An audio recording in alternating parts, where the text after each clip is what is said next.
Conductor ભરતીની જાહેરાત અંગે જીએસઆરટીસીની સ્પષ્ટતા. અરજી કરતી વખતે કંડક્ટર લાયસન્સની વિગતો દર્શાવવાની ફરજ નથી. દસ્તાવેજ ચકાસણી સમયે જરૂરી સર્ટિફિકેટ રજૂ કરવાના રહેશે. ભાવનગરની મેડિકલ કોલેજમાં રેગિંગની ફરિયાદ મળતા શિક્ષણ મંત્રીના તપાસના આદેશ. ઓર્થોપેડિક વિભાગના 6 વિદ્યાર્થીઓ સામે ફરિયાદ. 13 વિદ્યાર્થીઓ સાથે રેગિંગ કર્યાનો આક્ષેપ.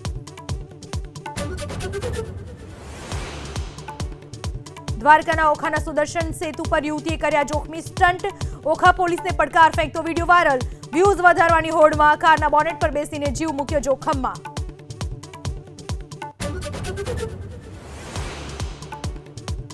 મહારાષ્ટ્રમાં ઉદ્ધવ જૂથના 6 બળવાખોર સાંસદો ગાયબ. શિવસેનાની સંસદીય સમિતિની બેઠકમાં રહ્યા ગેરહાજર. 21 જૂનના રોજ શિંદે જૂથમાં વિલય કરવાની જાહેરાત સંભવ.